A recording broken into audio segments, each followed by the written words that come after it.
Hola, buenas noches. Bueno, dado que no somos tantos, si se quieren acercar, serviría mucho. Así también, capaz que no usamos ni el micrófono. Eh, bueno, sí, hay que usarlo, creo. Eh, la clase teórica de hoy, ¿sí? Como lo indica el programa, está referida a población, sociedad y movimiento obrero, ¿sí? Y con esta clase teórica estaríamos cerrando el primer eje temático, ¿sí? Que está ya anunciado en el programa de la cátedra. Así que antes de abordar directamente la temática de la clase de hoy, bueno, preguntar si tienen algunas dudas respecto de clases anteriores, sobre prácticos, cómo viene el desarrollo de esos dos planos, ¿no? Tanto el teórico como el práctico.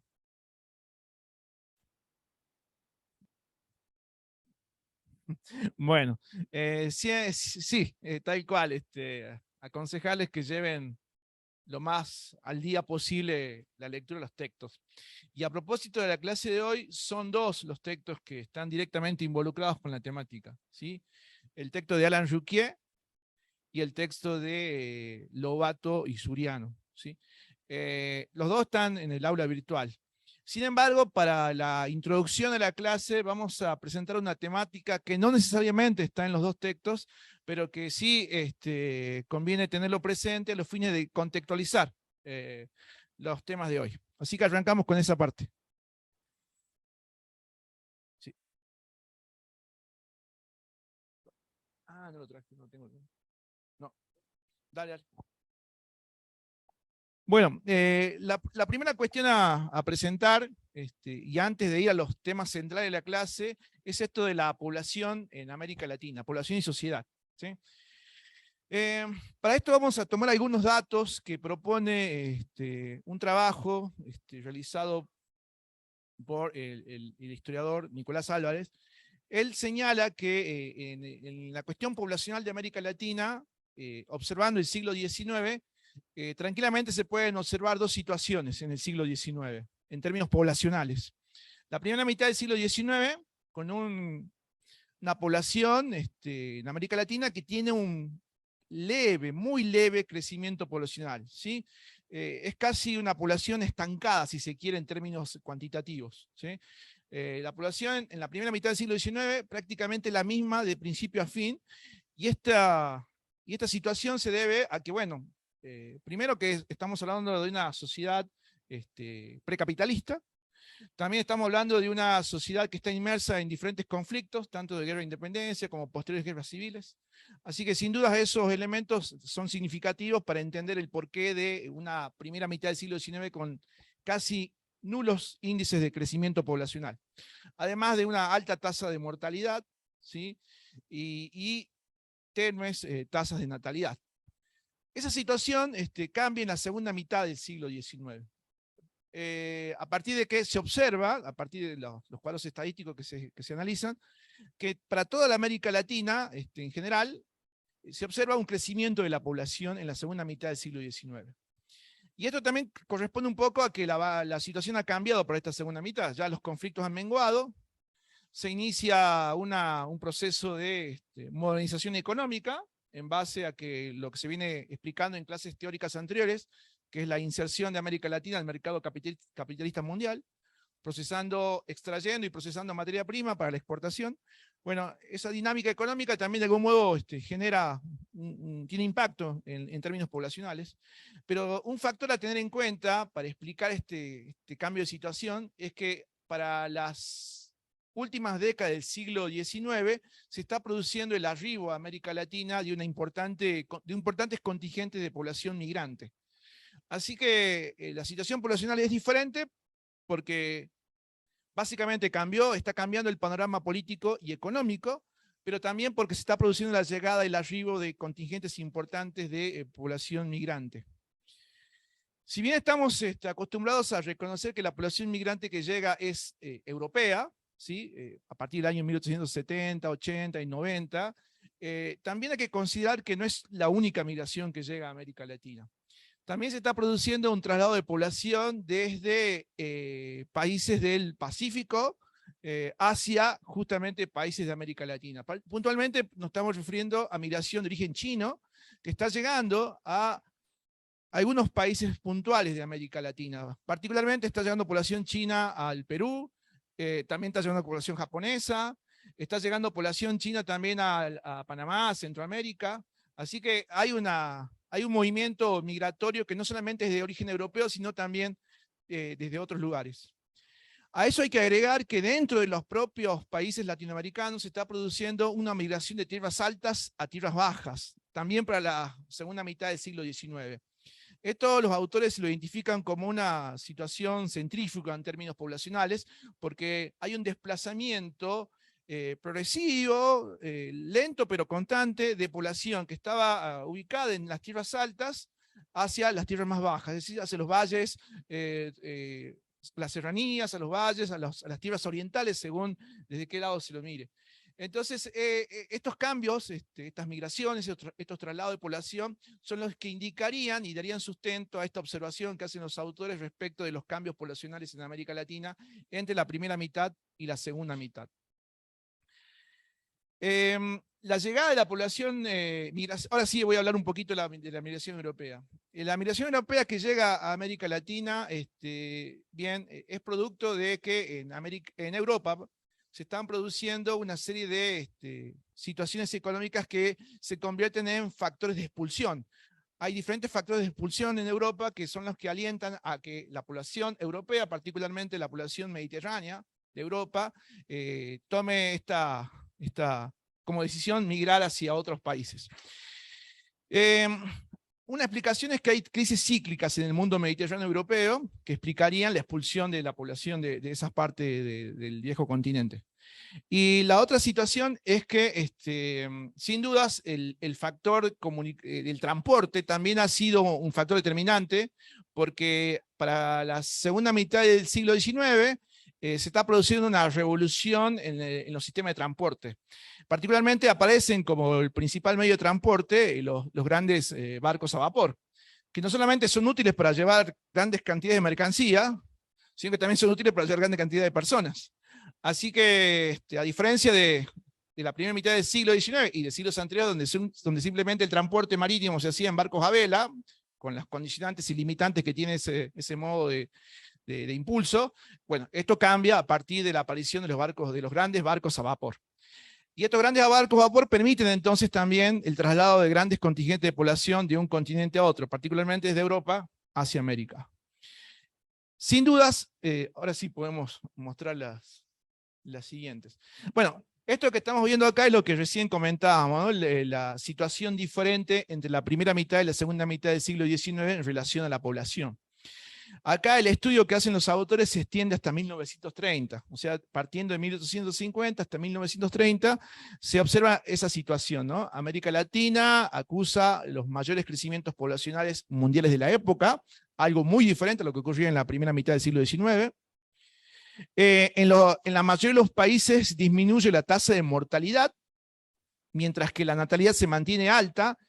Eso significa que, si bien son incipientes, pero hay alguna intención de mejorar las condiciones de salubridad, si bien todavía son muy tenues, nada comparables a lo que va a ocurrir en el siglo XX, pero es cierto que hay algunas mejoras en esos aspectos. Bueno, el factor de la gran inmigración es un elemento presente y que explicaría este crecimiento poblacional de América Latina entre 1850 y 1930. Y esto que comentábamos del movimiento centrífugo de la población desde tierras altas a bajas, esto dentro de cada país latinoamericano. Este cuadro es simplemente un cuadro cuantitativo que registra datos poblacionales, allí están las fechas, 1850, 1900, 1930, y el análisis de los periodos, 1850, 1900, 1900, 1930, para todos los países de América Latina. Si puntualmente observamos el renglón que corresponde a Argentina, verán que para 1850 se estima una población de 1.100.000 habitantes. Mientras que para 1900 la población crece a 4 millones. claramente el crecimiento es notable. Y para 1930 se continúa con esa alza de población porque ya se registran 11.900.000 personas en Argentina. Analizando los periodos intercensales, se pueden identificar entonces los porcentajes de crecimiento poblacional. Para el primer periodo, 1850 a 1900, en el caso de Argentina, el índice de crecimiento porcentual de la población es casi del 3%, es decir, casi que se triplicó la población. Número que se mantiene con un leve ascenso para el periodo 1900-1930, también del 3%. Eso explicaría el crecimiento poblacional de Argentina constante a partir de la segunda mitad del siglo XIX. Con variaciones porcentuales, pero la situación es similar en términos generales para los otros países de América Latina. Hay países con porcentaje de crecimiento menor, como es el caso de Paraguay, como es el caso de Bolivia, de Ecuador. Hay países que tienen momentos de auge y después se deprimen, como es el caso de Uruguay.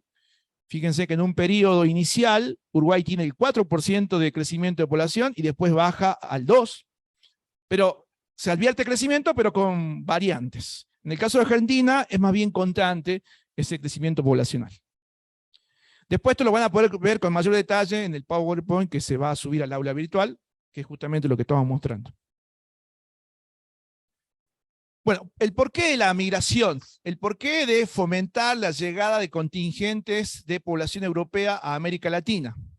Porque bueno, como se dijo en clases anteriores, hay una cuestión ideológica de peso entre la élite gobernante de los países de América Latina hacia fin del siglo XIX. El hecho de considerar que estos espacios vacíos, las enormes extensiones geográficas que tienen los países latinoamericanos, hay que llenarla de población, ¿sí?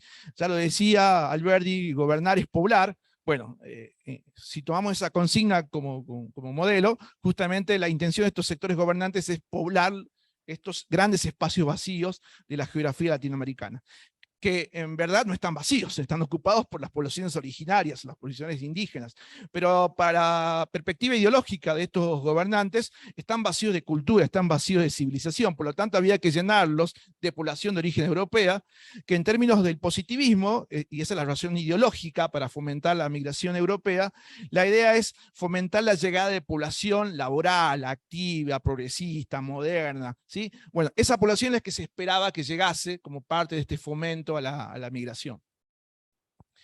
La idea también es, a través de este impulso y fomento de la migración europea hacia América, es reemplazar la mano de obra esclava. Eso es puntualmente importante para países que tenían enormes contingentes de población esclava, que es como el caso de Brasil y el caso de Cuba, países en los que la abolición de la esclavitud se demoró bastante. En el caso de Brasil, recién en 1850 se considera abolida la esclavitud, ¿sí? En Cuba, en 1865, se elimina la trata de esclavos. Por lo tanto, ahora hay que empezar a contar con mano de obra disponible, porque ya la esclavitud está abolida. Y como decíamos recién, poblar las regiones de frontera. Los países de América Latina, comparados con Europa, claramente son países de una enorme geografía, una enorme superficie, y bueno, no solamente tienen fronteras internas, es decir, territorios que hay que poblar hacia el interior de estos países, sino que también hay que asegurar las fronteras limítrofes entre los países. Y una forma de asegurar la presencia efectiva de los estados latinoamericanos, asegurando sus fronteras, es teniendo población en las fronteras. Así que hay una necesidad tanto ideológica como económica, como también de mano de obra, de contar con población europea, y por eso es que se fomenta la migración desde Europa hacia América. Ese fomento tiene que ver con leyes justamente que habiliten y faciliten la llegada de población europea a la Argentina. En el caso particular de Argentina, es la ley de Avellaneda, ¿sí? la ley migratoria, sancionada durante la presidencia de Nicolás Avellaneda, la que da el puntapié inicial legal jurídico, facilitando la llegada de migrantes europeos. La expectativa es que llegasen migrantes de la Europa del Norte, alemanes, ingleses, escoceses, noruegos, Sin embargo, la población europea que va a llegar a América, y particularmente a Argentina, no va a ser la de Europa del Norte, sino más bien va a ser la población de origen mediterránea, italianos, españoles, también de Europa Oriental, ¿sí? Polacos, rusos, población judía que está siendo expulsada por persecución religiosa, que también empieza a llegar a la Argentina. Se cabe agregar también la población del Imperio Austrohúngaro, con la diversidad de nacionalidades que convivían en ese imperio. También cabe agregar la llegada de población sirio-libanesa, ¿sí? Que está escapando también del yugo del Imperio Otomano, ¿sí? Que todavía está vigente para aquellos tiempos. Así que, bueno, ese es el cúmulo poblacional que llega a América Latina y a la Argentina. En el caso de la Argentina, los saldos migratorios determinan que Argentina recibe entre 1880 y 1930 4 millones de inmigrantes, ¿sí? Es una cifra importante. Obviamente no llegan todos juntos, están distribuidos a lo largo de ese periodo, 1880-1930, pero sin dudas es un número importante, ¿sí? 4 millones de habitantes. Recordemos que hace un momento veíamos que la población argentina era inicialmente de 1.100.000 habitantes. Que lleguen 4 millones en términos de 50 años no es poco, ¿sí? Bueno, como decíamos, migración italiana, española, vascos, siempre se toma como dato inicial para hablar de la migración europea hacia la Argentina, el dato de la migración galesa que llega a la provincia de Chubut, ¿sí? Con la intención de formar una colonia que efectivamente la consolidan, ¿no? Hacia la década de 1850 están llegando los primeros galeses a la zona de Chubut, donde todavía actualmente residen esas colonias, ¿no? En el caso de Brasil, que es otro país que recibe importantes contingentes migratorios, pero comparados con Argentina, algo menores sus saldos migratorios, en total Brasil recibe 2 millones de inmigrantes durante el mismo periodo, 1880-1930. Le siguen Cuba y Uruguay en cantidad de inmigrantes que llegan y se instalan definitivamente en estos países. Argentina entonces encabeza este listado de países que recepcionan de forma definitiva a contingentes poblacionales migrantes de origen europeo. Pero pese a la importante cifra que se ve allí, 4 millones, Argentina dista bastante del país que más inmigrantes recibe en América, y ese país es Estados Unidos. Estados Unidos recibe cerca de 15 millones de inmigrantes en un tiempo similar, ¿sí? Bueno, las condiciones políticas, económicas y sociales que ofrecía Estados Unidos eran diferentes.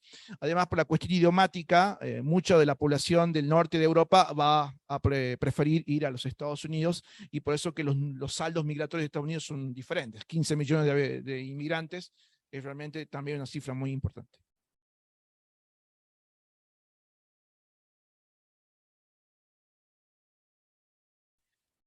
Bien, iba por el tema de las políticas migratorias, por las posibilidades de acceso que se ofrecían, acceso a la tierra, acceso al trabajo, que en gran parte eran promesas que después difícilmente se cumplían. También tiene que ver con que estos saldos migratorios que son importantes para Argentina, para Brasil, para Uruguay, es porque son países que tienen puertos en el Atlántico. Así que sin dudas recepcionan los barcos que cruzan el Atlántico desde Europa a América. Eso se dificulta para países que tienen puertos en el Pacífico. Allí la migración europea está restringida por esa situación.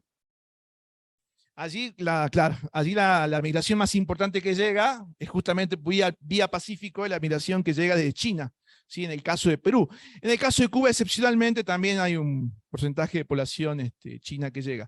Y la población china que llega a países como Perú, Colombia, Panamá, Chile, es población que llega para realizar grandes obras de infraestructura.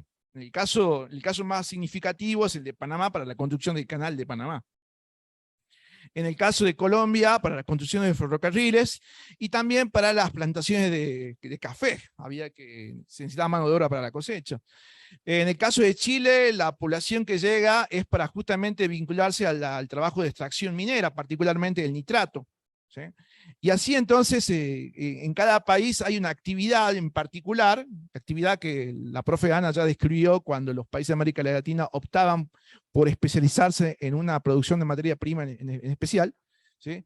Así que allí es donde justamente la población migrante que llega encuentra rápidamente trabajo.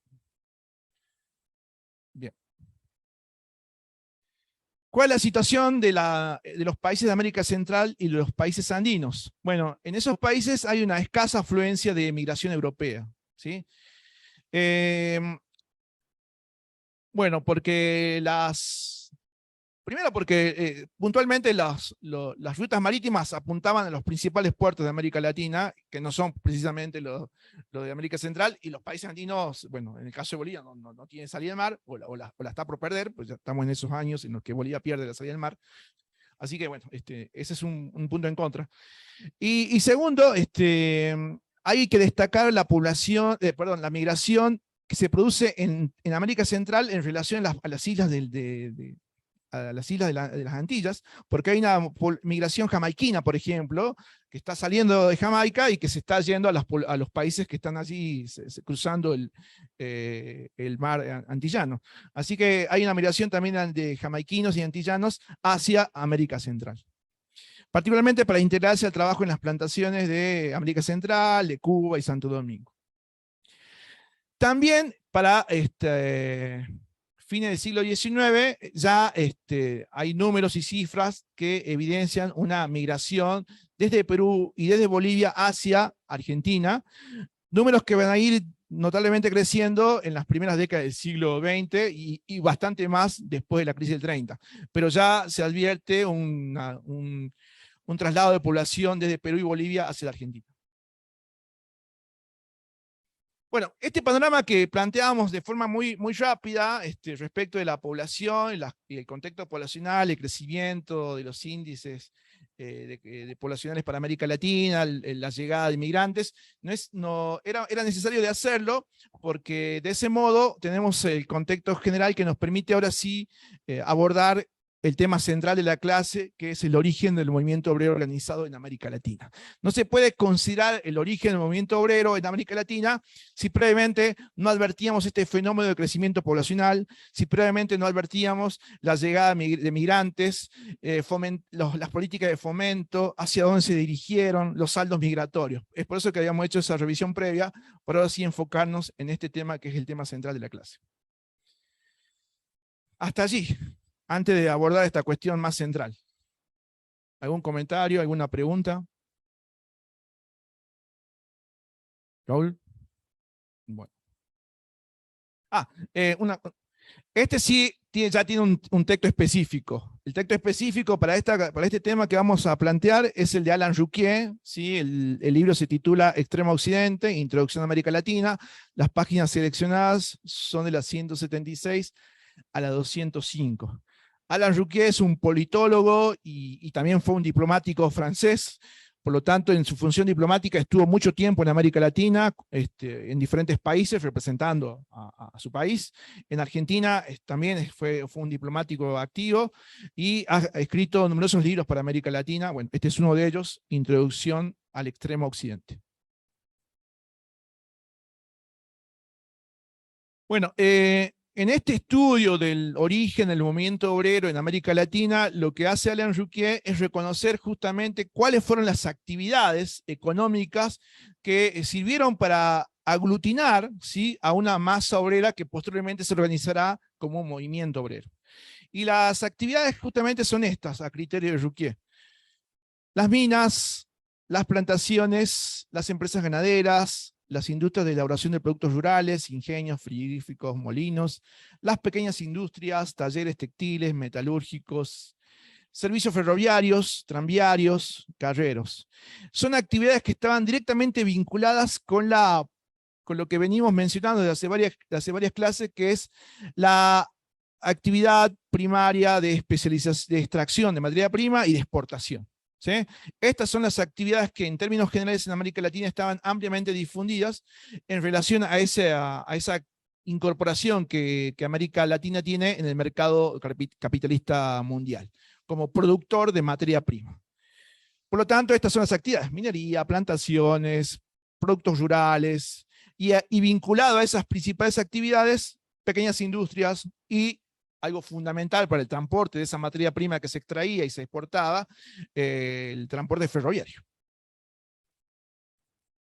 Teniendo en cuenta entonces esas actividades iniciales, es que Ruquier va a categorizar los tipos de trabajadores a inicio del siglo XX, los tipos de trabajo y trabajadores a inicio del siglo XX.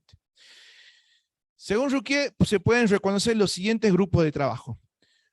Los asalariados agrícolas de plantaciones modernas, en el caso de Colombia, Honduras, litoral peruano. Los trabajadores del sector extractivo, vinculado directamente al trabajo de minas, en el caso de Chile, Perú y Bolivia. Los obreros de las industrias de acondicionamiento de productos agrícolas, es decir, los obreros que trabajan en los ingenios azucareros, en los frigoríficos, en los molinos, en los aserraderos, en las madereras. Eso es una actividad importante en el caso de Argentina y de Uruguay. Y los obreros del sector textil, de las industrias mecánicas, que empieza a tener auge en Brasil, en México, y para la década de 1920 en adelante también en Argentina. Estas son entonces las categorías de trabajadores que se reconocen, o que el autor señala para principios del siglo XX. Si bien hay una variedad de trabajos, ¿sí?, el autor también identifica que estos trabajadores tienen una experiencia común, más allá de que tienen labores diferentes, según los tipos de trabajo que realizan. El autor señala que todos estos trabajadores tienen una experiencia común que comparten. Y esa experiencia común que comparten es la experiencia de la explotación. En todos estos tipos de trabajos que están categorizados hay una explotación. Una explotación laboral que se manifiesta de diferentes formas. Y las más conocidas son salarios deprimidos o siempre muy bajos, extensas horas laborales, cobro del salario con embales, ¿sí?, condiciones de vida precarias, condiciones de trabajo insalubres, expectativas de vida muy, muy cortas, enfermedades crónicas. Bueno, ese es el componente común en todos estos tipos de trabajos. La explotación manifestada de este modo, ¿no? No solamente por cuestiones económicas, con los bajos salarios, sino todo el combo de situaciones sociales y laborales que afectan a la masa trabajadora. Por eso es que ahí el autor señala la precariedad en las condiciones de vida, de vivienda, y la precariedad de los propios salarios. Esa es la condición común que comparten estos trabajadores. Algunas aclaraciones. Si estos trabajadores están vinculados a estas actividades, como la actividad agrícola, los sectores extractivos, las industrias, es porque han perdido cualquier posibilidad de realizar un trabajo de modo autónomo. Se han convertido necesariamente en trabajadores asalariados. Necesitan sí o sí recibir un salario. Y lo que han perdido es justamente la capacidad, o mejor dicho, han perdido la propiedad de algún factor de producción, ¿sí? Algunos factores de producción que se tenían, que en América Latina básicamente eran la tierra, han sido despojados del factor de la propiedad de la tierra. Y ese despojo de la propiedad de la tierra también lo podemos relacionar con lo que la profe Ana viene planteando en clases anteriores, que es el proceso de amortización de tierras, ¿sí? Es el proceso por el cual los estados latinoamericanos habían habilitado, a través de transformaciones jurídicas, legales, habían justamente habilitado el tránsito de propiedades de tierras comunales hacia tierras de propiedad privada. Y en ese tránsito, bueno, quienes poseían la tierra inicialmente han sido despojados de esa propiedad, porque, bueno, al ser parceladas y la propiedad individualizada, sí, muchas veces la propiedad no alcanza para sostener la vida o la cotidiana que tenían. Por lo tanto, muchas veces han tenido que desprenderse y vender, y esto ha dado origen a que los inversores, particularmente surjan comprando esa tierra, se compongan las grandes haciendas, los grandes hacendados. Así que ante ese despojo y perdiendo la propiedad de la tierra, la única opción que les queda es convertirse justamente en trabajadores asalariados. Necesitan sí o sí ofertar en el mercado laboral, poner a disposición su trabajo para recibir a cambio entonces un salario. Pero que es un salario que básicamente siempre está deprimido, sumado a las condiciones laborales y de vida bastante precarias. Esto también explicaría el porqué del traslado de la población que decíamos hace un momento. Hay población que se está trasladando de tierras altas a tierras bajas. Ese traslado es justamente en busca de conseguir un trabajo, probablemente en los centros urbanos que están en auge en virtud de la conexión que tienen con los mercados económicos más importantes. Así que está llegando población, ¿sí? De las tierras altas a las bajas, justamente buscando la oportunidad de encontrar un trabajo asalariado. Y estas son las posibles actividades laborales entonces en las que se insertan, con las condiciones que venimos marcando.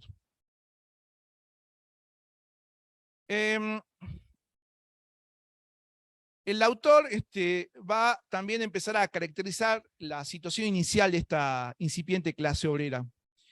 Y una de las caracterizaciones que resalta el autor es que numéricamente la incipiente clase obrera, en términos numéricos, es reducida. A principios del siglo XX, en términos cuantitativos, no son muchos. Si bien acabamos de ver una diversidad, pero en términos cuantitativos no es muy importante la cantidad de trabajadores. Entonces el autor se pregunta, si no son en términos cuantitativos muy importantes, ¿dónde residiría la potencialidad que tiene esta clase trabajadora, este sector obrero, en función de intentar obtener algunas reivindicaciones, tanto salariales como sociales y laborales? Bueno, la potencialidad está básicamente en el papel estratégico que ocupa estos sectores obreros. Estratégico porque, como vimos recién, están insertos en aquellas actividades económicas que están vinculadas en la producción y exportación de materia prima. O sea que sin ellos no se podría estar desarrollando esta actividad económica extractiva, esta actividad económica primaria que caracteriza a los países de América Latina. Allí reside entonces, a criterio del autor, el valor estratégico que ocupan en el circuito económico productivo de América Latina. Son pocos, pero son muy importantes y necesarios para darle dinámica a esa producción económica primaria de exportación que caracteriza a América Latina. Bien, pero bueno, en términos cuantitativos, los 4 millones que llegan, no llegan todos juntos, están extendidos en 50 años, así que mirados en perspectiva y aglutinados, 4 millones es una cifra, pero distribuidos en 50 años, bueno, es otra, ¿no? La perspectiva que se tiene. Otra cosa que el autor señala es que la potencialidad que residiría en esta clase obrera es su capacidad de organización, ¿sí? Y que esa capacidad de organización muchas veces depende del nivel de concentración que tenga esta clase obrera. Tiene que ver esto con que, según las actividades económicas que vimos hace un momento, varias de esas actividades económicas implicarían la concentración importante de trabajadores obreros en determinados lugares puntuales de América Latina. Por ejemplo, la actividad extractiva de América Latina, el de las grandes minas, ¿sí? Para el caso de Chile, por ejemplo, que es uno de los países que se destaca en ese tipo de producción, se estaría ubicada puntualmente en el norte de Chile, ¿sí? En la zona más árida y desértica de Chile. Allí se realiza la extracción minera. Y allí justamente hay una fuerte concentración de obreros y trabajadores. En términos numéricos, allí sí hay una fuerte concentración. Entonces, como allí hay una fuerte concentración de obreros, allí empiezan a organizarse justamente la clase obrera. Toma algunas iniciativas de organización. El tema es que esa organización se realiza en lugares bastante alejados de los centros políticos. Si miramos Chile, el extremo norte de Chile está bastante lejos del centro político, que es Santiago. Bueno, algo similar ocurre en otros países. O sea que hay una fuerte concentración, mientras haya una fuerte concentración de cantidad de obreros trabajando, allí va a haber organización obrera. Pero a veces esa organización obrera se organiza justamente en lugares que están bastante distantes de los centros políticos. Por lo tanto, la visibilidad que tenga la organización y la protesta obrera va a ser relativa. También cabe mencionar la situación contraria. En las grandes ciudades hay concentración, ¿sí? Hemos visto que el crecimiento poblacional que se empieza a registrar, mucho de ese crecimiento poblacional está enfocado es mucho más notorio en las grandes ciudades. Allí también hay una concentración importante de obreros y trabajadores, pero probablemente la concentración esté más dispersa porque son varias las industrias o actividades en las cuales trabajan. Por ejemplo, en el caso de Argentina, puntualmente en Buenos Aires, es una ciudad que está con un importante crecimiento poblacional a principios del siglo XX. Sin embargo, se registran más o menos 7 trabajadores por industria, lo que de algún modo explicaría que hay una diversidad de talleres, de emprendimientos textiles, una diversidad de empresas de servicio, pero tanta diversidad que justamente tienen pocos trabajadores. El estimativo que se promedia es de 7 trabajadores por cada uno de esos emprendimientos. Por lo tanto, allí hay una dispersión. Hay concentración, pero hay dispersión porque hay muchos tipos de talleres y muchas empresas, pequeñas y medianas. Otra potencialidad o característica de la clase obrera es el de las ideologías. Las ideologías obreras van a empezar a estar presentes en América Latina, a partir de que son los inmigrantes europeos las que traen bastante de esas ideologías hacia América Latina. Estas ideologías van a ser necesariamente importantes para darle justamente contenido ideológico a la organización obrera que prontamente vamos a empezar a reconocer. Así que estas son algunas de las características del incipiente movimiento obrero en América Latina. Su número reducido, pero su importante capacidad o su importante funcionalidad como en el papel estratégico económico que tienen, su capacidad de organización, dependiendo de que justamente de la concentración o no que haya, en aglutinamiento que haya del número de obreros, de trabajadores, y el factor de las ideologías obreras que va a tener fuerte impacto al momento de generar las primeras organizaciones.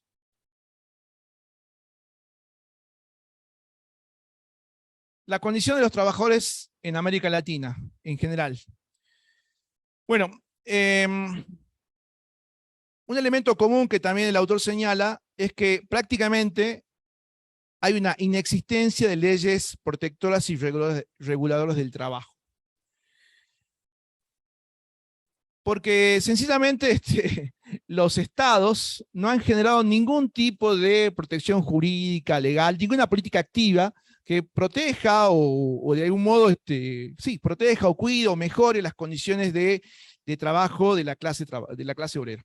Así que no hay una iniciativa por parte del Estado de generar ese tipo de políticas. Los salarios arbitrarios, sujetos a multas, a deudas, ¿sí? Eso también es un elemento bastante presente en América Latina para la clase trabajadora. No solamente hablamos de salarios deprimidos, sino que justamente como no hay ninguna ley regulatoria, el sector patronal determina, ¿sí?, por sí mismo y de forma unilateral el valor del salario y determina el modo del pago de ese salario. También las extensas horas laborales. Es una situación presente para aquellos tiempos. 12, 14 horas de trabajo. Las jornadas laborales se extendían entonces a 12 y 14 horas. Las pésimas condiciones de alojamiento. Estas pésimas condiciones de alojamiento, bueno, se traducían en hacinamiento, en lugares desprovistos de cualquier tipo de servicio, ¿sí?, dando origen a inmuebles donde la clase obrera vive en forma hacinada, con limitaciones, limitaciones no solamente por los servicios básicos, sino también por el condicionante del espacio, ¿no? Espacios muy chicos para gran cantidad de gente viviendo en el mismo espacio.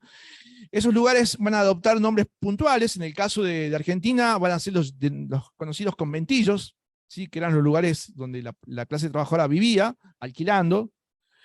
En el caso de México no van a ser los conventillos, pero va a ser la vecindad, lo deben conocer bastante, el tema de la vecindad. En el caso de Brasil va a ser los corticos, ese tipo de viviendas. En el caso de Colombia, Venezuela, América Central, los arrabales, ¿sí? Allí vivía la población hacinada. Por ejemplo, un cuarto de la población de Buenos Aires vive en conventillos para 1887. Un cuarto de la población, ¿sí?, vivía en esa situación. Bueno, a esto se agrega la situación sanitaria lamentable, ¿sí? Mala alimentación, propensión al alcoholismo, reducida expectativa de vida, enfermedades que empiezan a ser propias de la clase obrera, como la tuberculosis en el caso de los trabajadores mineros, ¿sí?, la malaria. También va a ser un tema muy presente acá en el norte, por ejemplo, en los ingenios, el cólera, el tifo, diferentes enfermedades que eran bastante frecuentes justamente en virtud de las malísimas condiciones de salubridad y sanitarias en las que vivía la clase trabajadora. Sin embargo, frente a ese panorama de explotación, de hacinamiento, de limitaciones económicas, la perspectiva que se tenía de la clase trabajadora por parte de la élite dirigente y gobernante es la siguiente. La élite dirigente y gobernante entendía que el poder político y los empresarios, que justamente están vinculados a este poder, negaban la realidad sociolaboral. Negaban que la situación de los trabajadores fuese tan mala. ¿Sí? Y cada vez que recibían un pedido por parte de la clase trabajadora de algún pedido de mejoramiento de las condiciones que acabamos de mencionar, casi siempre eran pedidos que se rechazaban inmediatamente. Y si eso daba origen a un tipo de resistencia trabajadora, por ejemplo, realizando huelgas, que era la medida más frecuente, rápidamente se apelaba a la represión. Así que esa era la posición inicial que adoptaban las clases dirigentes respecto de la situación de los trabajadores. Negar la realidad, rechazar los pedidos y rápidamente accionar la represión si es que había algún tipo de resistencia.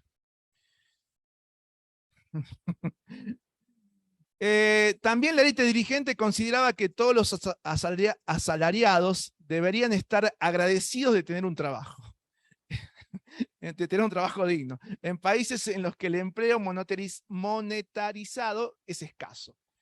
La economía sin duda está en un proceso de modernización económica, el sistema capitalista está en pleno auge y conformación, y esto implica que los trabajadores deben contar con un salario monetarizado. Bueno, los pocos trabajadores que tienen un trabajo asalariado justamente reciben eso, el pago en moneda. ¿Sí? Bueno, si es que no lo hacen en vales, que también era bastante común. Pero bueno, para los sectores empresariales y de la élite dirigente, los trabajadores deben estar agradecidos porque estaban siendo monetarizados justamente, recibían un pago en moneda, cosa que era bastante, no era lo más común. Así que por el solo hecho de tener un trabajo y recibir un pago en moneda, debían estar agradecidos, ¿no? Esa es la perspectiva que se tenía desde los sectores dirigentes. Otra idea que tenían estos sectores es que la lucha de clases no tenía lugar en América, que eso era cosa del viejo mundo, de Europa, ¿sí? Que acá en América no tenían que implantarse o recepcionarse las ideologías combativas, ¿sí? Que eso era cosa de Europa. La vieja Europa estaba sumida en los problemas de lucha de clases, ideologías. Acá en América no tendría que haber lugar para ese tipo de actividades y de ideas. Esa es la perspectiva que se tenía. Y por último, el autor señala que las élites dirigentes van a generar una serie de medidas jurídicas, no de protección laboral ni social, eso se va a demorar bastante, pero sí medidas jurídicas y legales impugnatorias. Es decir, van a apelar a la criminalización de cualquier actividad de protesta obrera. ¿Sí? Van a equiparar que cualquier organización obrera que formula algún pedido de cambio o de mejora o que opte por la huelga, eso lo van a considerar equitativo a que están cometiendo un delito. Por lo tanto, se va a penalizar y criminalizar cualquier tipo de acción de resistencia obrera. Y eso se traduce en leyes puntuales. Por ejemplo, en Argentina, la conocidísima Ley de Residencia del año 1904. Esa ley de residencia apuntaba básicamente a detener y deportar inmediatamente a cualquier inmigrante que esté vinculado a sindicatos, a huelgas o a difundir las ideologías a las cuales enseguida nos vamos a referir.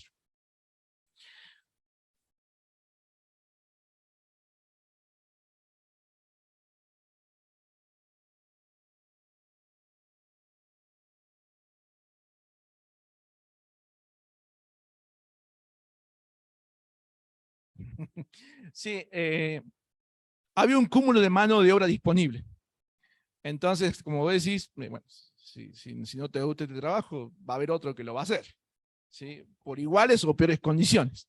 Sí, es cierto, había un cúmulo de mano de obra disponible, particularmente en las grandes ciudades, donde justamente se aglutinaban los contingentes migratorios que llegaban. Sí, eso también es parte de la realidad de estos tiempos.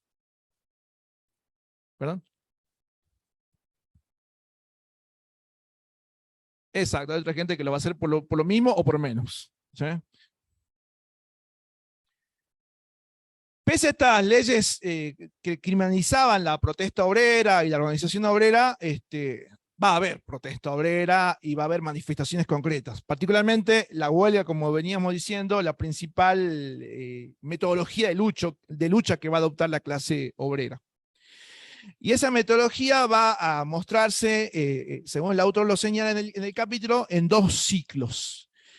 Un ciclo de grandes huelgas en la primera década del siglo XX, y un segundo ciclo de grandes huelgas a partir de finalizada la Primera Guerra Mundial, es decir, a partir de 1918 en adelante. Y acá están justamente señaladas, el propio texto lo hace, cuáles fueron esas huelgas del primer ciclo, durante la primera década del siglo XX. Y como verán, tenemos grandes huelgas en Chile, en México, en Argentina, ¿sí? Y para después de la Primera Guerra Mundial, nuevamente en Argentina y en Colombia, ¿sí? Grandes huelgas porque no solamente fueron huelgas masivas en términos cuantitativos, importantes contingentes de obreros y trabajadores se suman a las huelgas, sino que también grandes huelgas porque la represión que se desata por parte de los sectores dirigentes fue realmente una durísima represión, ¿sí? Al punto de que miles y miles de trabajadores en las diferentes huelgas van a morir, justamente como consecuencia de la intervención de la policía y del ejército que venían a resolver la huelga obrera, ¿sí? Y la forma de resolverla era directamente dando intervención justamente a la represión armada por parte del ejército y la policía. Eso ocurre en Chile, ocurre en México, ocurre en Argentina. En Argentina los casos más notorios de esa durísima represión son lo de la huelga de la Semana Trágica de 1919, las huelgas de la Patagonia Trágica de 1921-1922, también un poco antes, en la primera década del siglo XX, hacia el año 1909 se produce la Semana Roja en Argentina, en torno a las celebraciones del 1 de mayo, que siempre eran celebraciones convocantes. Y algo similar ocurre en Chile, con la Semana Roja, en la huelga general en Santiago, en la capital de Chile. En 1907, en Santa María de Iquique, la masacre de mineros, ¿sí? También allí el ejército chileno interviene y masacra a cerca de miles y miles de obreros. Así que esta revisión de grandes huelgas a comienzos del siglo XX es no solamente para indicar y reconocer que hubo huelgas en los diferentes países de América Latina, sino también para indicar que todas se resolvieron más o menos del mismo modo, con la intervención del ejército y la policía. Sí.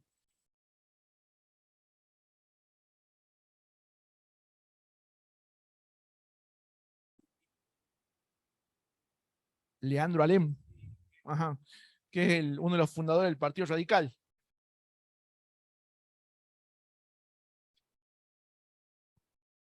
No, Alem no es de la vertiente anarquista, no, hasta donde yo sé, no tuvo cercanías, sí optó por la lucha armada, pero con los objetivos que perseguía, en los objetivos políticos que perseguía el radicalismo.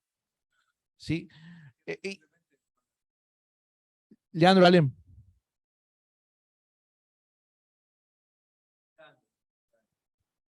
Era radical, pero en el sentido dentro del marco, porque acordate que la generación del 80, que es lo que vimos que la oligarquía, no daba instancia a ninguna expresión política, y casualmente ellos rompen, primero, bueno, hacen la unión cívica, que después, bueno, ahí Mitre y otros traicionan eso, y bueno, después surge la Unión Cívica Radical, pero siempre Alem dentro del marco republicano.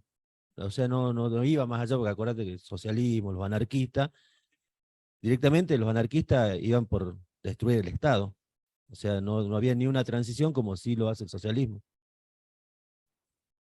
En todo caso, quizás lo común o parecido es que en algún momento Alem alienta la lucha armada. ¿Sí? Hay rebeliones armadas. El radicalismo va a realizar un ciclo de rebeliones armadas. Ya lo vamos a ver cuando tengamos la clase especial del radicalismo, pero no está vinculado al anarquismo. Aunque para el mismo momento el movimiento anarquista está activo y está presente. O sea, no hay intervención en el anarquismo, porque el anarquismo no se iba a involucrar en cuestiones político-partidarias. Por cuestiones ideológicas, el anarquismo no se vincula con ese tipo de actividades. Ahora ya enseguida vamos a conocer más detalles del pensamiento anarquista. Bueno, lo que decíamos hace un momento, la dispersión de la fuerza de trabajo en múltiples empresas dificultaba la formación de sindicatos, es lo que decíamos en el caso de Argentina, 7 obreros por empresa. Mano de obra poco calificada, la clase trabajadora sin tradición ni formación ideológica. Acá quisiera citar un fragmento del autor, de Ruquier. Él en una parte del texto señala lo siguiente. Dice, para el campesino el acceso a una situación de ciudadano asalariado se parece a una promoción individual. Así la conciencia de movilidad anula la conciencia de clase. ¿Qué está queriendo decir el autor con esa parte del texto? Lo que está queriendo significar es que justamente los campesinos que trasladándose hacia las ciudades logran acceder a un trabajo asalariado, muchas veces el campesino lo percibe como una situación de mejora individual en relación a la situación inicial, que era del campesino despojado de tierras. ¿Se entiende? Entonces, entendiendo esa mejora individual, dice el autor, esa mejora o esa percepción de la mejora individual lo que hace es postergar la conformación de una conciencia de clase, porque está valorando mucho más esa supuesta mejora individual cuando en realidad se está insertando a una clase trabajadora explotada. Está tomando conciencia de una cosa, pero no de la otra. ¿Sí? Eso enseguida lo vamos a también a explicar un tanto más. Otra cuestión que el autor señala presente para estas primeras décadas del siglo XX es que el peso del capitalismo extranjero tiene incidencia sobre la percepción del interés de clase, de modo que una reacción nacionalista antiimperialista puede prevalecer sobre la conciencia obrera.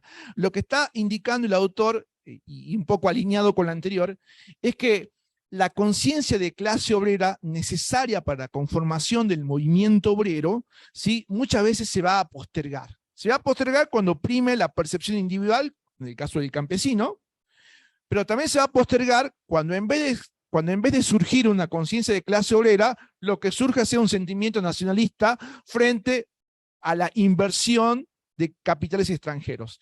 Esto ocurría particularmente en determinadas actividades económicas, los denominados enclaves productivos. En los lugares de enclave productivo, y en Argentina el caso ejemplar de enclave productivo fue la producción de la Forestal, que era una empresa de origen inglés con capitales alemanes, que estaba instalada en el norte de Santa Fe y en la zona del actual Chaco.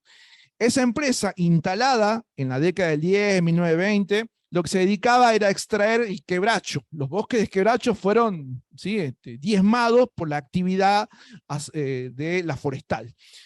Se extraía el quebracho no solamente para extraer el tanino, que era un elemento fundamental para la actividad de la curtiembre, sino para fabricar los durmientes de los ferrocarriles. Bueno, de ese modo se diezmó, ¿sí?, en los bosques de quebracho en el norte de Santa Fe y en la zona del Chaco y Santiago del Estero.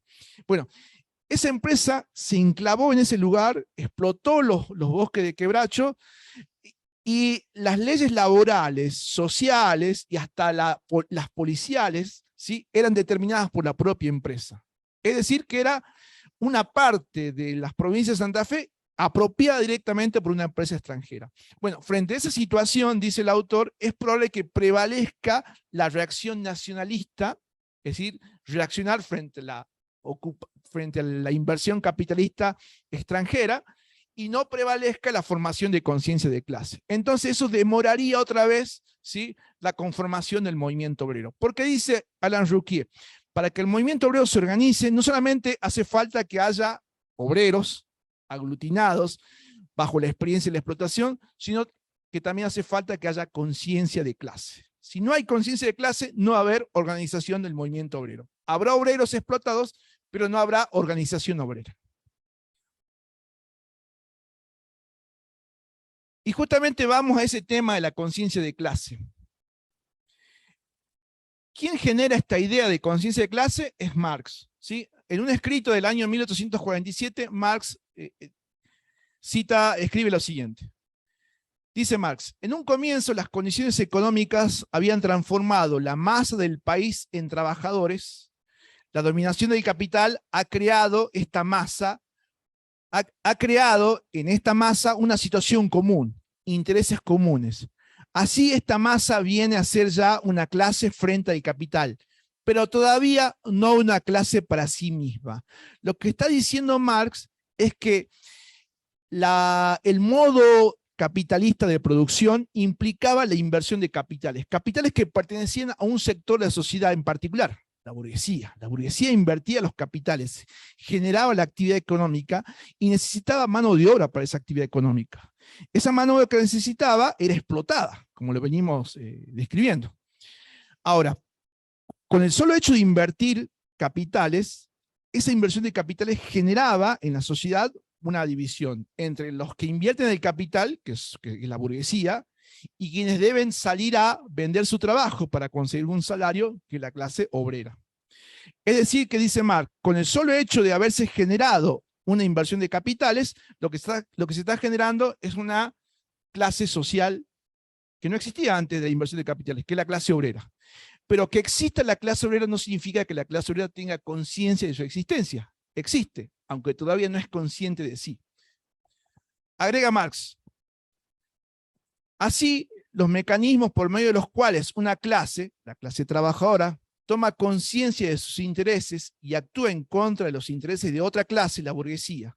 En otras palabras, y siguiendo la terminología marxista, la conciencia de clase representa el mecanismo a través del cual una clase pasa de ser una clase en sí a una clase para sí.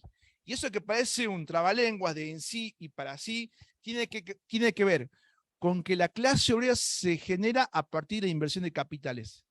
Es una clase en sí, pero hasta que no genere en su propia idea de que es una clase que se debe oponer a la explotación capitalista que hace la burguesía, hasta que no haga ese clic, no tiene conciencia de clase. ¿Se entiende? Cuando haga ese clic y entienda que es una clase explotada y que por lo tanto debe oponerse a la clase antagónica que es la burguesía, entonces allí adquiere la conciencia de clase. Que sea consciente de que es una clase explotada y que por lo tanto tiene que reaccionar a esa explotación. Y esa reacción tiene que ser organizada, solidaria. ¿Se entiende? Reaccionar de modo individual no sirve. Pero si se reacciona de modo organizado y de modo solidario, entonces hay una conciencia de clase. Porque el antagonismo es justamente la lucha contra la clase que te explota, que es la burguesía. Bueno, dice el autor que eso se va a demorar.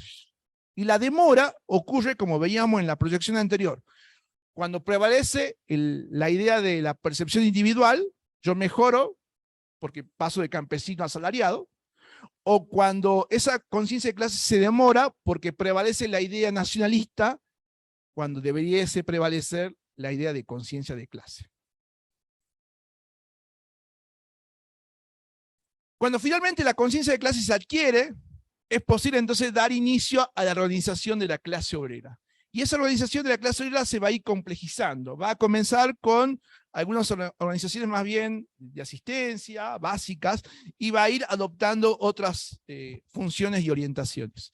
La primera de las organizaciones obreras que surge son las denominadas mutuales.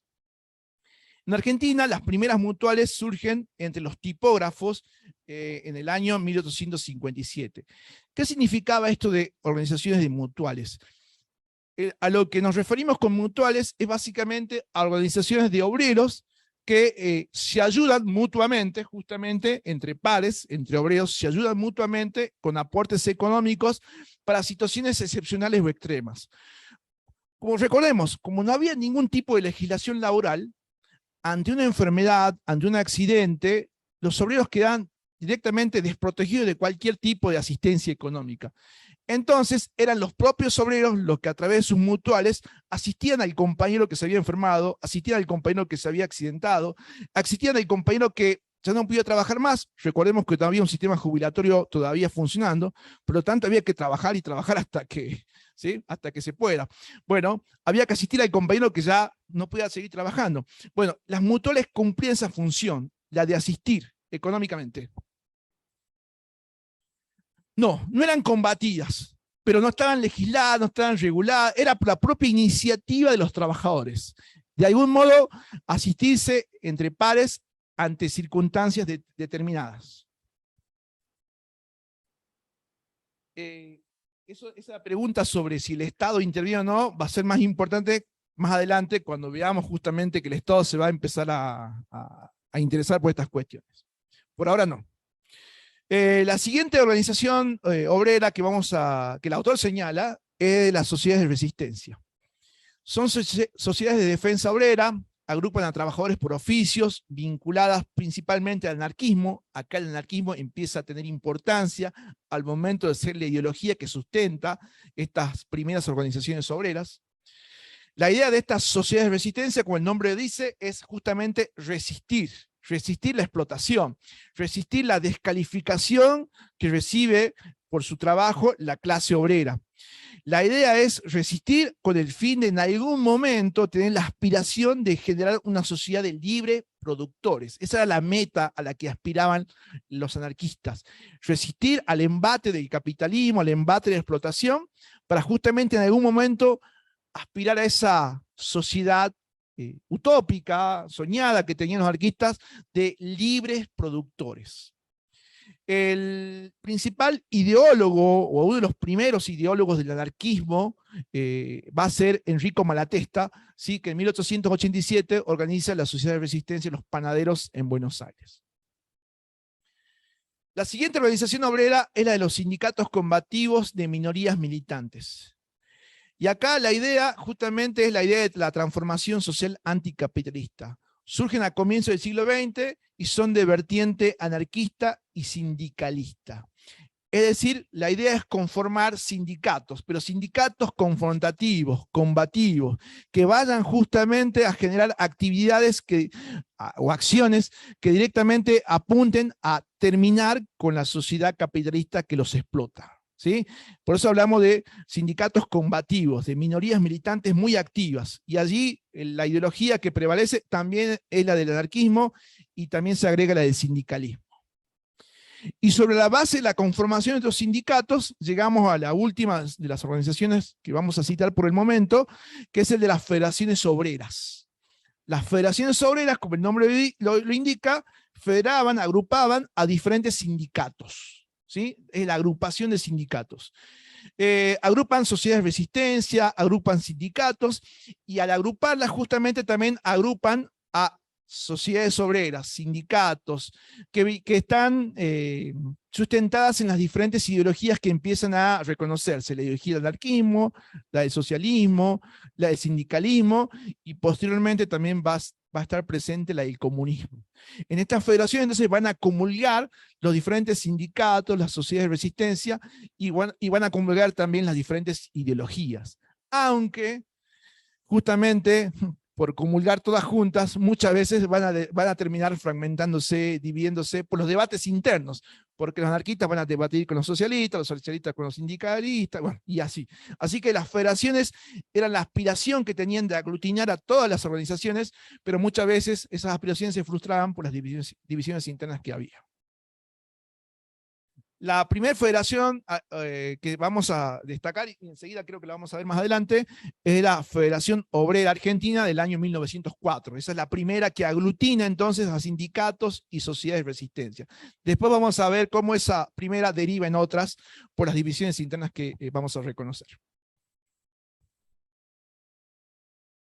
Bueno, justamente las ideologías que sustentaban la formación de mutuales, de sociedades de resistencia, de sindicatos, de minorías militantes. Estas son las ideologías.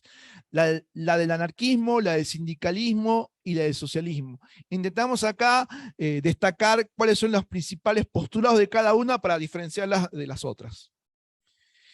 En el caso del anarquismo, primero, arranco por lo común. Las tres son ideologías que llegan de la mano, o mejor dicho, en la cabeza de los migrantes europeos. No son ideologías que se hayan desarrollado acá en América Latina, sino más bien son ideologías que se desparraban en América Latina a partir de la llegada de los migrantes europeos. Esos inmigrantes europeos no solamente traen sus oficios, sus saberes, sus trabajos, sino que también traen sus ideologías, porque en Europa, recordemos, la revolución industrial ya tenía más de 100 años de historia para este momento, por lo tanto ya había experiencias previas de resistencia obrera en Europa, y en esas resistencias previas se habían originado muchas de estas ideologías. Por lo tanto, están llegando a América Latina estas ideologías a partir de la migración europea. El anarquismo es una de estas ideologías. ¿Qué propone el anarquismo? La impugnación de la noción de Estado. y de todas sus manifestaciones ciudadanas, es decir, las prácticas electorales. Para el anarquismo, el Estado es totalmente innecesario. El Estado republicano, el Estado burgués, todo eso es innecesario. Toda esa institución Estado es innecesario. ¿Por qué?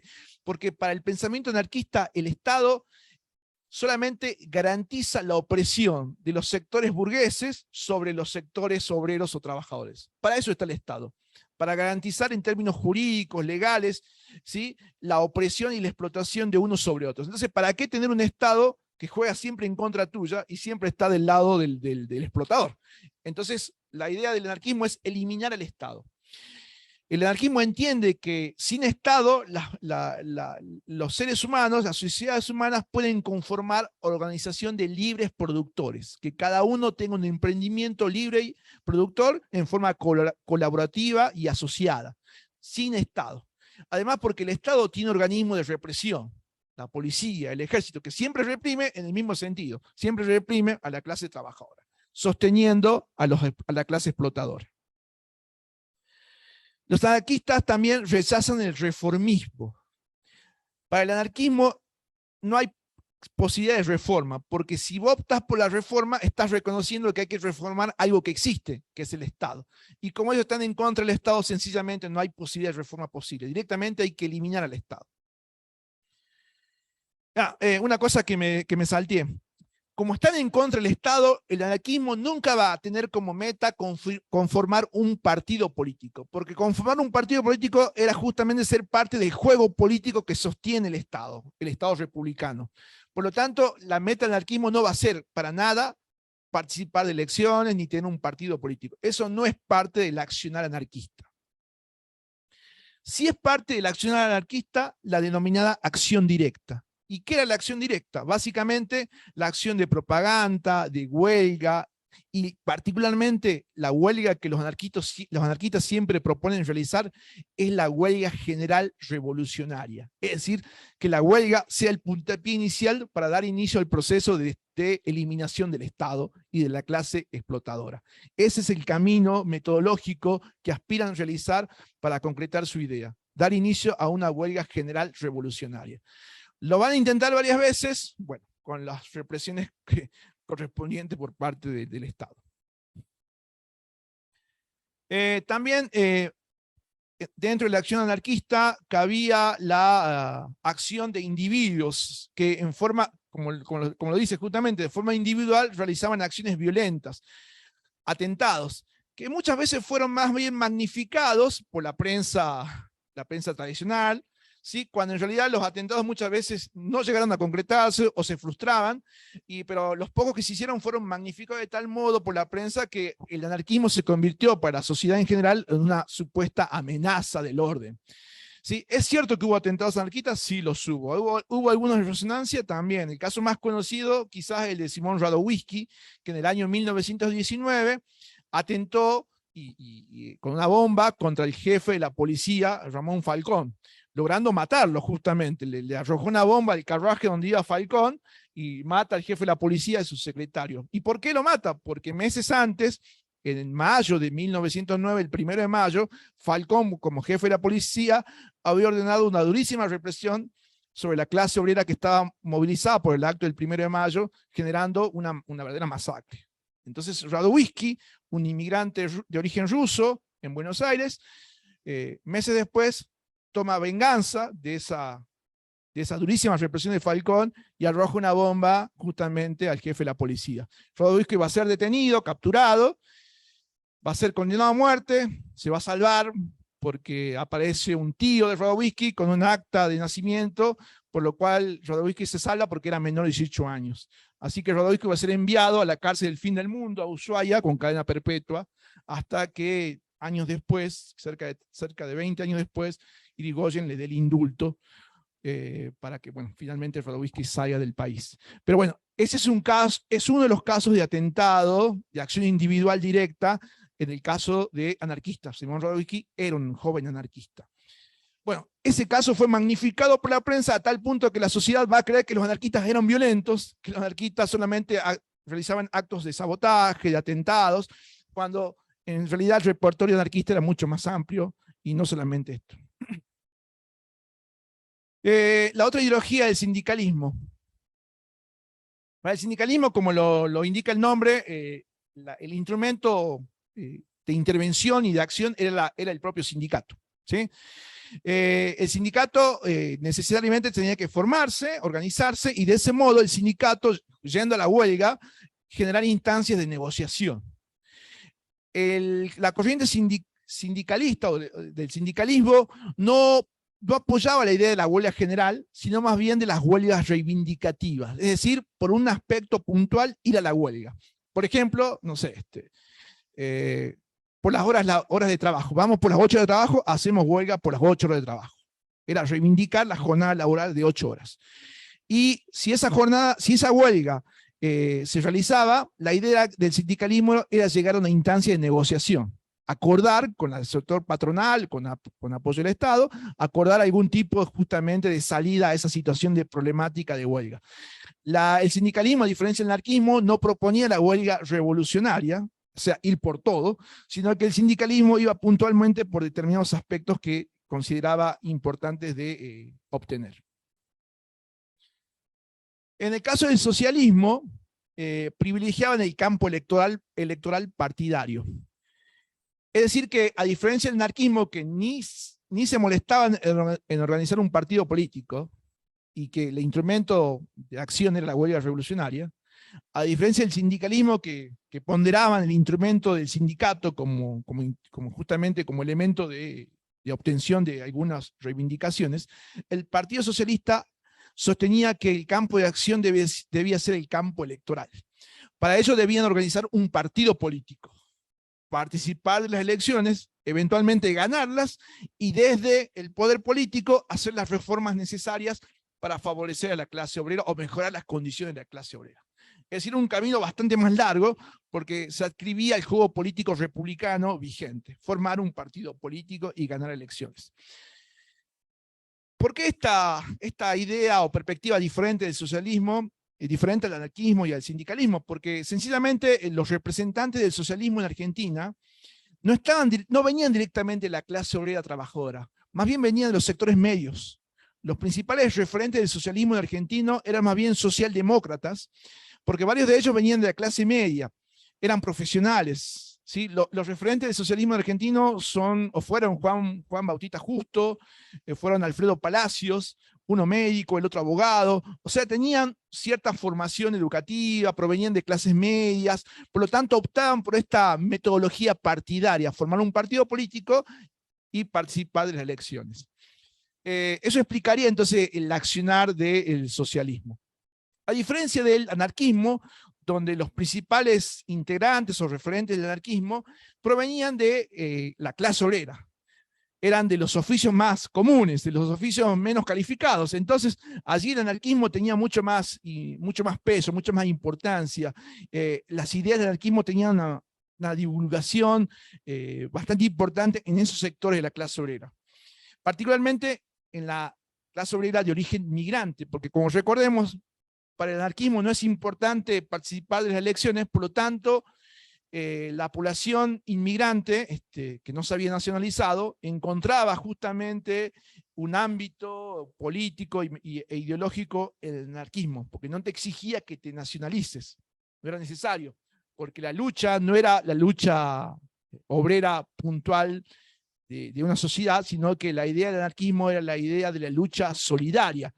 Un obrero debía rebelarse contra el explotador, esté en Argentina, en Bolivia, en Brasil, en Paraguay. La idea era la lucha de la clase explotada contra el explotador. ¿Qué hace el Estado frente a las ideologías obreras? Bueno, un poco ya lo dijimos.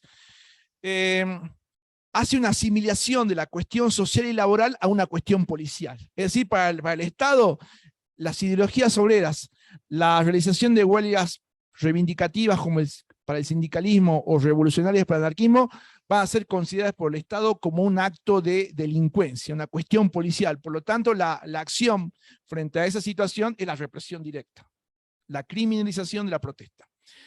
Bueno, como también dijimos, leyes reguladoras y que condenan o que determinan la expulsión de los extranjeros, como la ley de residencia, También ocurre algo parecido en países vecinos como Uruguay, donde durante la presidencia de Valle y de Ordóñez hay una legislación reguladora del trabajo. Una incipiente preocupación del Estado sobre la situación de los trabajadores se da a partir de 1904, cuando se aprueba un código de trabajo que finalmente no va a tener mucho éxito, y años después, en 1907, se crea el Departamento Nacional del Trabajo. Y esto, que parece menor, a la postre va a ser importante, porque es la primera vez que el Estado genera una institución que se debiese ocupar de la situación de los trabajadores.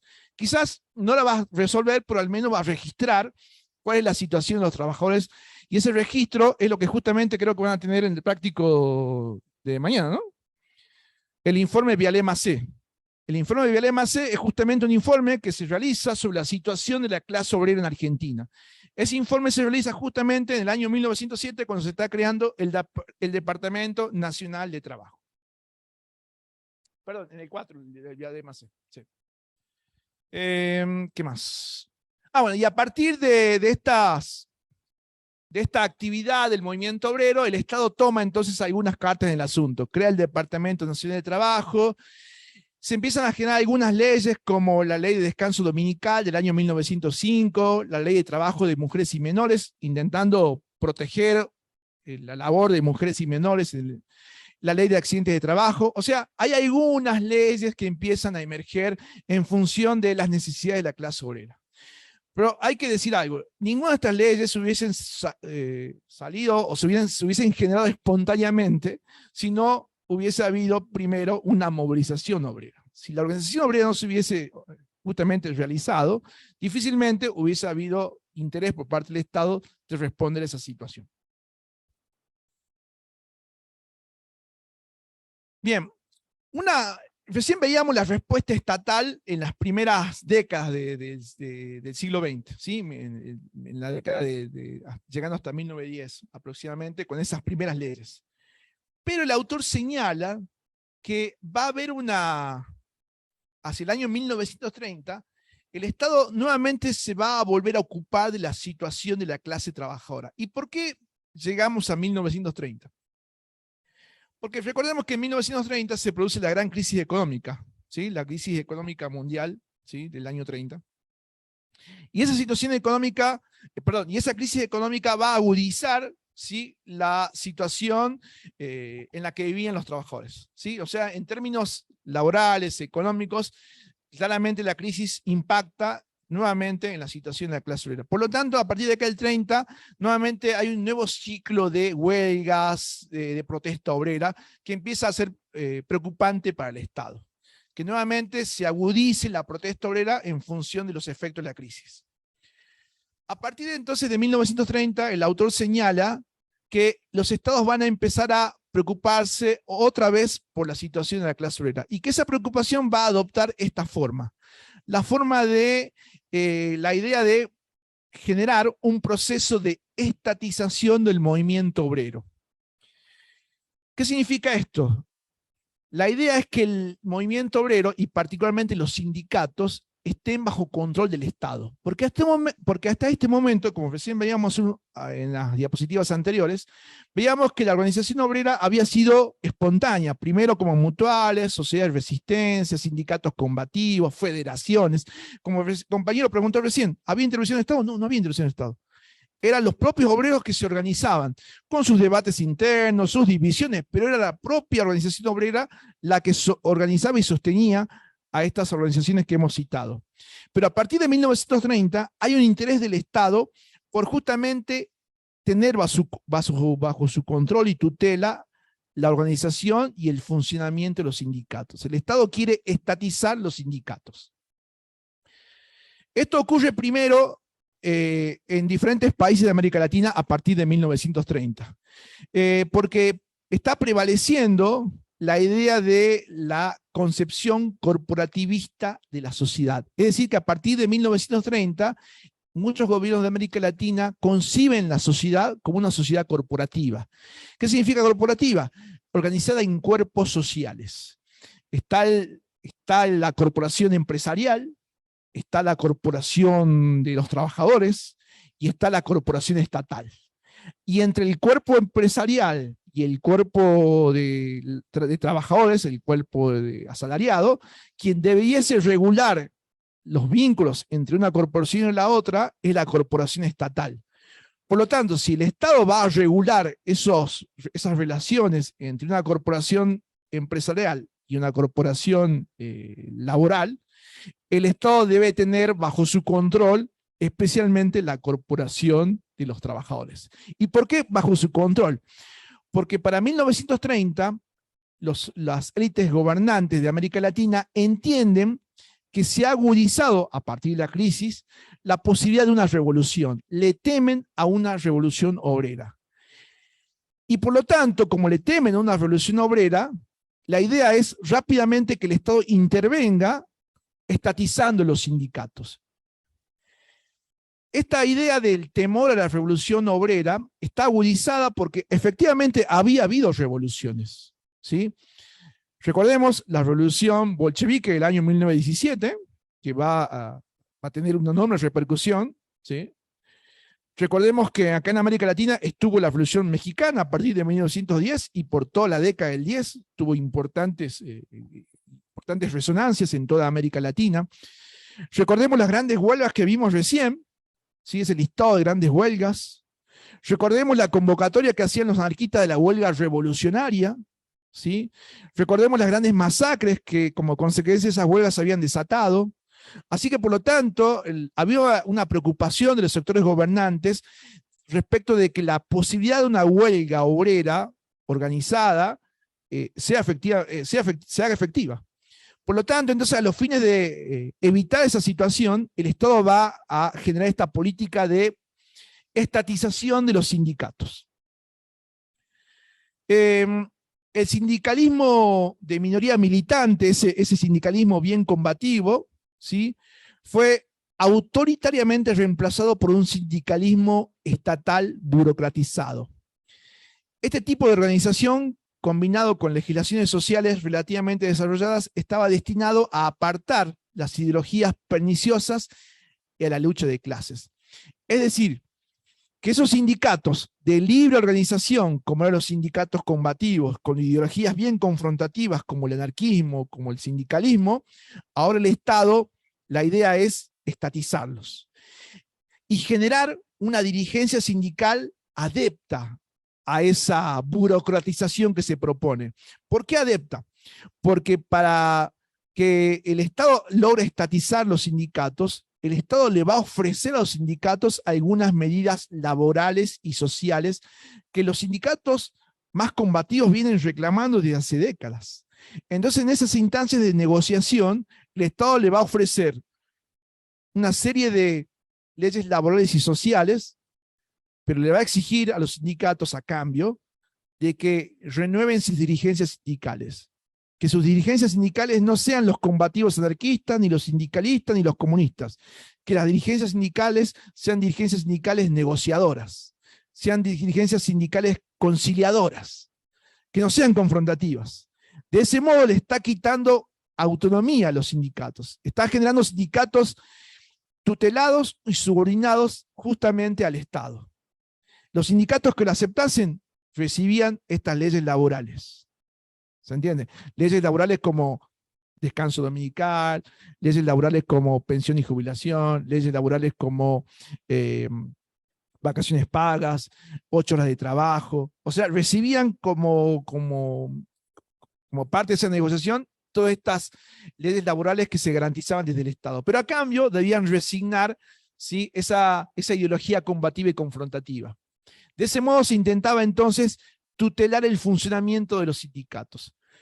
Ahora los sindicatos, para ser reconocidos por el Estado y recibir estas leyes laborales y sociales, que debían estar registrados en el Departamento de Trabajo. O sea, el Departamento de Trabajo habilitaba un registro de sindicatos y solamente se registraba o se inscribían aquellos sindicatos que habían aceptado negociar con el Estado. Los sindicatos que sostenían su ideología confrontativa no estaban registrados en el Departamento de Trabajo. Y al no estar registrados, no estaban reconocidos por el Estado. Y si no estaban reconocidos, eran declarados ilegales. Solamente eran legales aquellos sindicatos reconocidos por el Estado y registrados en el Departamento de Trabajo. De ese modo el Estado se convertía en tutelar de los sindicatos y en árbitro, porque cada vez que se generaba una instancia de huelga o de discusión salarial, el Estado mediaba entre la corporación empresaria y entre los sindicatos que estaban registrados en el Departamento de Trabajo. Si una huelga era convocada por un sindicato que no estaba registrado en el Departamento de Trabajo, era ilegalizada y reprimida. Es más, eso se sostiene hasta la actualidad. Ustedes sabrán que cuando hay una huelga, a veces desde el Ministerio de Trabajo se decreta la conciliación obligatoria. Y están, como dice el nombre, obligados a suspender la acción de huelga e ir a la negociación. ¿Se entiende? El Estado interviene entonces en esas cuestiones sindicales, en esas medidas que el sindicato toma. El sindicato puede tomar la decisión de la huelga, pero tiene que estar autorizada por el Estado. Si no, la huelga es ilegal. Bueno, eso se empieza a construir a partir de 1930. Y esa construcción de sindicatos tutelados se va a realizar tanto en México, en Brasil, como en Argentina. Comienza en México y en Brasil, según el autor lo señala, con el gobierno de Cárdenas en México y de Getúlio Vargas en Brasil. Y en el caso de Argentina, esta tutelación de sindicatos va a comenzar un poquito después, no en la década del 30, sino en el 40, a partir de 1943, cuando asuma el gobierno un grupo de militares con el segundo golpe de Estado, y entre ese grupo de militares, como parte de ese gobierno militar, un coronel del ejército llamado Juan Domingo Perón se haga cargo, entre otras funciones, del Departamento de Trabajo. Así que en el caso de Argentina, será Perón quien inicie esta política de estatización de sindicatos. ¿Sí? El paso del sindicalismo combativo a una conciliación con el ingreso de nuevos proletarios del campo a la ciudad, sin tradición de luchas ni ideologizados. Este tercer punto del listado que figura allí en pantalla está referido que hacia 1930 se está produciendo un nuevo movimiento migratorio poblacional que se denomina migraciones internas. A diferencia de las migraciones de finales del siglo XIX, que eran migraciones que llegaban de población europea que llegaba a América, a partir de 1930 se producen las llamadas migraciones internas, es decir, gente del campo que migra a la ciudad. ¿Sí? Bueno, esa gente que del campo que migra a la ciudad muchas veces no conoce, o mejor dicho, desconoce la tradición de organización obrera, porque bueno, del campo no la habían tenido, desconocen las ideologías anarquistas, socialistas, comunistas, no las habían conocido. Por lo tanto, hay una masa de trabajadores que está llegando a las grandes ciudades sin esa carga ideológica. Entonces, esa masa de trabajadores son más fáciles de algún modo, generar la adhesión de esa masa de trabajadores a estos sindicatos burocratizados, a estos sindicatos tutelados por el Estado, porque no vienen con esa tradición de lucha obrera que sí estaba bastante más presente en las grandes ciudades. ¿Qué se consigue con esta estatización de los sindicatos? Bueno, se consigue, dice el autor, una abolición la abolición del pluralismo sindical, de sus discrepancias ideológicas. Es cierto que el sindicalismo que se había generado desde la sociedad de resistencia tenía fuertes debates internos, los anarquistas, los socialistas, los sindicalistas, ¿sí? Fuertes debates internos, pero esos debates se traducían en una pluralidad sindical, en una pluralidad de ideologías. Bueno, esa pluralidad ahora se está homogeneizando, porque es solamente el Estado el que registra a los sindicatos, el que tutela a los sindicatos, el que legaliza a los sindicatos. Entonces, esa pluralidad sencillamente empieza a menguar. Sí. Bueno, hasta allí el texto de Alain Rouquier, en este análisis que presenta el autor respecto de las condiciones iniciales del movimiento obrero, las ideologías que fueron permeando en este movimiento obrero, las organizaciones que se fueron organizando justamente, y las reacciones frente a esa conformación del movimiento obrero por parte del Estado. En dos momentos: una primera respuesta por parte del Estado, con las primeras leyes laborales hacia la década durante la primera década del siglo XX, Y en un segundo momento, a partir de 1930, ya con el Estado interviniendo directamente en este proceso de estatización del movimiento de los sindicatos obreros. Ese es el recorrido entonces que plantea el autor en este capítulo. No sé si tienen algunas cuestiones o comentarios que agregar, que sumar.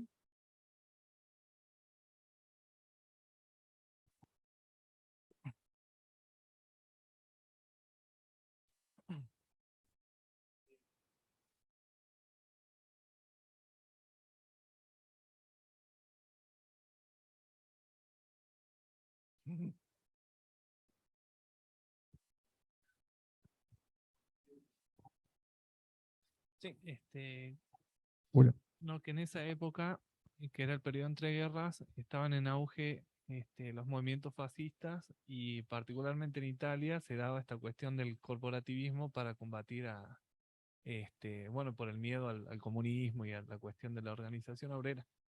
Y si es que significaba de algún modo, no sé, la simpatía con las ideas fascistas y al mismo tiempo la simpatía con ciertas ideas norteamericanas como el keynesianismo y esas cuestiones. Bien, sí, sí, hay una relación en esto que marcas en tu pregunta. Para 1930, en Europa están lanzados varios proyectos de orden fascista corporativo, que justamente le dan mucha importancia a la idea corporativista, ¿sí? Y esos modelos fascistas que están en auge en Europa, particularmente en Italia, ¿sí? Ya desde 1922 en Italia Mussolini se ha consolidado, y lo hará a partir de 1933 Hitler en Alemania, pero bueno, el modelo que impacta acá en América Latina a partir del 30 es el modelo fascista italiano. Recordemos que en 1930 no solamente la crisis económica, a la que nos referíamos hace un momento, sino que también en Argentina en 1930 es el primer golpe de Estado. Por lo tanto, en 1930 se termina con la etapa radical, ¿sí? Los gobiernos radicales, y con el golpe de Estado mediante se instala una dictadura que es la dictadura del general Uriburu. El general Uriburu tiene un proyecto político, que es un proyecto político corporativista, inspirado en el fascismo de Mussolini. Por lo tanto, no es ajena esa situación que mencionás a esto que planteamos recién de la idea de entender la sociedad en cuerpos, que es la que prevalece para estos años. No es ajena. Tampoco es ajeno lo que mencionaba el compañero respecto a las políticas keynesianas, eso más bien en el plano ya económico. Porque justamente a partir de la crisis económica del 30, el keynesianismo va a ser una propuesta económica que va a apuntar a la intervención del Estado en la economía. Mientras antes de 1930 la ideología económica que prevaleciera era el liberalismo, bueno, a partir de 1930 el liberalismo entra en crisis, ¿sí? La crisis del liberalismo, y como respuesta a esa crisis se van a adoptar las políticas keynesianas, que le dan fuerte intervención al Estado en la economía, a los fines de dinamizar la economía a partir de inversiones que el Estado va a ir inyectando en la actividad económica. Así que no son ajenas esas dos cuestiones al panorama que tenemos para 1930. Tampoco lo que decías es ajeno el temor que esta reacción corporativista en Europa está sustentada en el temor de que en Europa se produzca réplicas de la revolución bolchevique. La revolución bolchevique en Rusia a partir de 1917 ha generado un cimbronazo para en gran parte de Europa, y muchos de los sectores capitalistas europeos temen que las débiles democracias, débiles porque tengamos en cuenta que también hubo una Primera Guerra Mundial, los países europeos están devastados, ¿sí? Entonces que las débiles democracias no sean lo suficientemente fuertes frente a la amenaza o la posibilidad de una expansión de la revolución bolchevique hacia otras partes de Europa. Por lo tanto, se cree que esas débiles democracias, al no poder hacer frente, necesitan leyes más fuertes, más autoritarias, y es por eso que en algunos países el proyecto fascista toma fuerte impulso, porque la idea es protegerse frente a la posibilidad de una revolución comunista bolchevique en otras partes de Europa. Entonces toma auge estas ideas políticas como el fascismo. Bueno, para 1930 esas ideas están en América Latina y puntualmente en Argentina a partir del golpe de Estado. Bien, ¿alguna otra cuestión que quieran consultar, agregar? ¿Quedó claro el proceso entonces que plantea el autor? ¿Sí? Bueno, compañeros, ¿tienen algo para agregar? Bueno. No, y todavía me falta la protesta social. No sé qué. Bueno, simplemente una reseña de esto que está en pantalla, que es el otro texto que está citado para esta cuestión de la problemática obrera. El texto de de Mirta Lobato y Suriano Juan. Si puedes pasar, vamos a pasarlo más. Lo que hacen estos autores es básicamente tomar la estructura explicativa que recién presentamos para América Latina, que plantea Ruquier. Ellos toman esa estructura explicativa y la aplican puntualmente para Argentina. ¿Se entiende? O sea que lo que Ruquier hace para el panorama general de América Latina, ellos lo puntualizan para el caso argentino. E inclusive utilizan varios de los conceptos que Ruquier presentó en este capítulo de América Latina, simplemente que focalizados en Argentina. Y cuando ustedes los repasen, van a encontrar que hacen algo muy parecido. Así como Ruquier identificaba cuáles eran las principales actividades económicas que en América Latina aglutinaban trabajadores, bueno, acá los autores hacen lo mismo, pero para Argentina. Dicen que las economías regionales tenían diferentes actividades económicas que aglutinaban trabajadores. O sea que el mismo esquema lo enfocan para Argentina. Lo que también hacen es referirse a la población migratoria que llegaba de Argentina. O sea, esta vez, reitero, todo enfocado en Argentina, con números, con datos para la Argentina. También van a hablar de las ideologías obreras en Argentina. Y nuevamente van a mencionar el sindicalismo, el anarquismo, el socialismo, pero con ejemplos más puntuales para Argentina. También van a hablar de huelgas. Así como hace rato veíamos un listado de huelgas en México, Colombia, Chile, bueno, acá también los autores van a hacer un listado de huelgas, pero para Argentina. Y van a dar más detalles, cómo fue la huelga de la forestal, cómo fue la huelga de la Semana Trágica, cómo fue la huelga de la Patagonia Trágica. ¿Sí? Van a dar más detalles, van a ofrecer más detalles de esos casos puntuales de huelga. Si podemos pasar, a ver qué más había en esto. Bueno, como les decía, la gran inmigración, pero ya con datos puntuales para la Argentina.